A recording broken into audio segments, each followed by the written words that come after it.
vers lui que montent les dignitaires du royaume.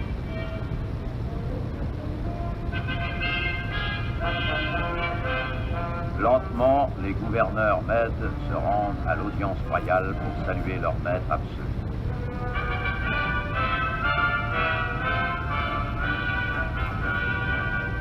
D'aucuns discutent ou réfléchissent au rapport qu'ils doivent présenter.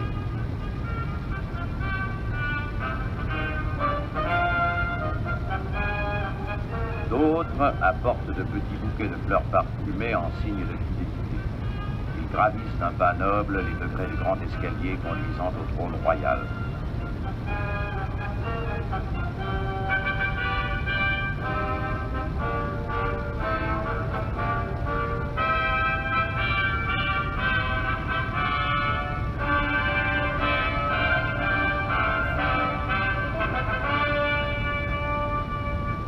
Tous ces seigneurs mèdes vont rendre compte de leur gestion dans l'Empire. Et ce sont maintenant les gouverneurs perses à la tiare cannelée qui se rendent à l'audience.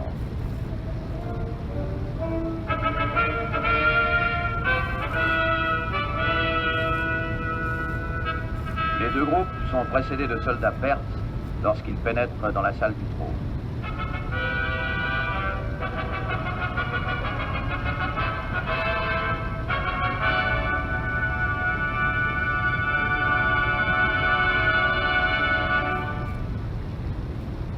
Devant ces gouverneurs assemblés pour la fête de l'An Nouveau, le roi va procéder au combat mythique.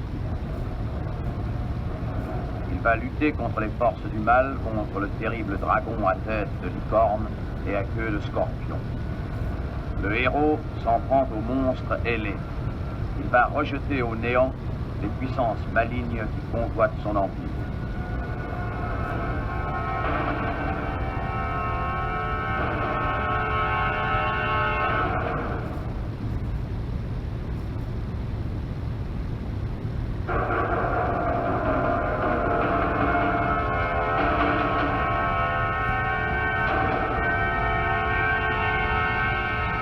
Les divinités malfaisantes vont s'écrouler devant le roi des rois.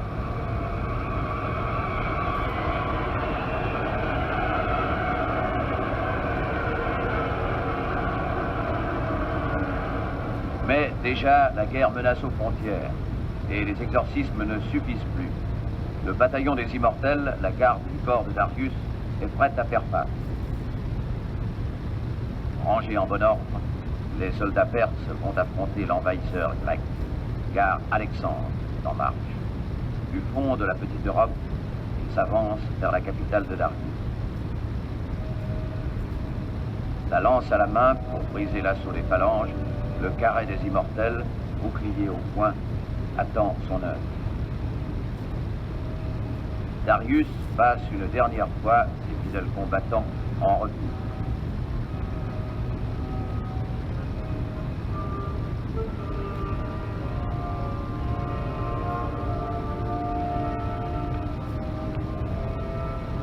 Chaque poignard est à sa place, chaque dague est dans son fourreau, chaque soldat à son poste.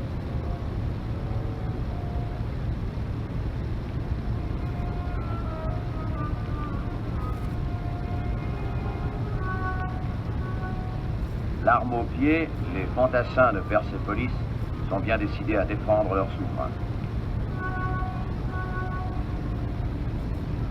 Les généraux du grand roi se consultent pour élaborer le plan de bataille.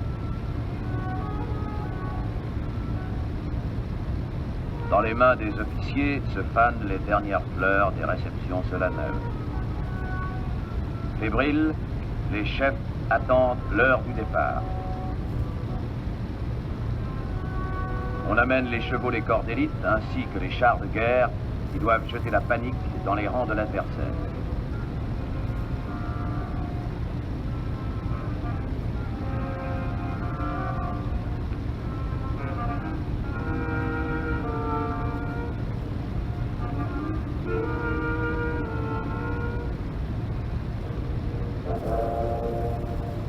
Le trône de campagne de Darius est porté à dos d'homme devant toute l'armée rassemblée.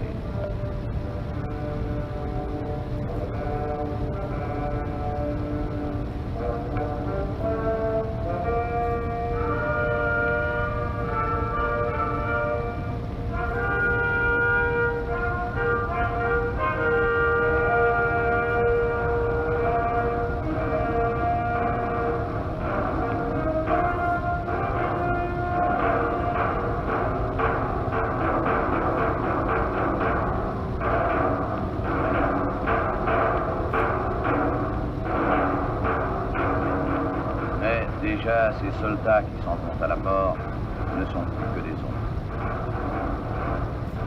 Déjà, l'ennemi déferle sur l'Empire.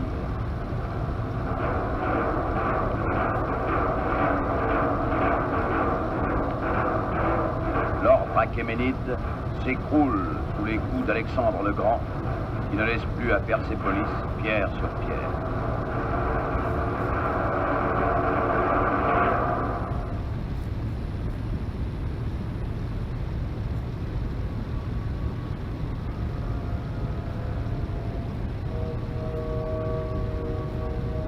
L'incendie a détruit cette cité royale. Les flammes ont dévoré sa splendeur.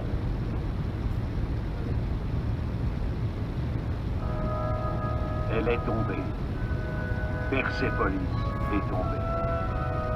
Elle qui était la gloire et l'orgueil des Achéménides, elle est anéantie, la perle des royaumes.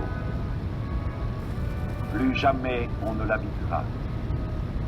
Le nomade y dressera sa tente, le pâtre n'y parquera ses troupeaux. Les bêtes sauvages y feront leur gîte, les hiboux rempliront ses maisons vides, et le chacal hurlera dans ses palais déserts.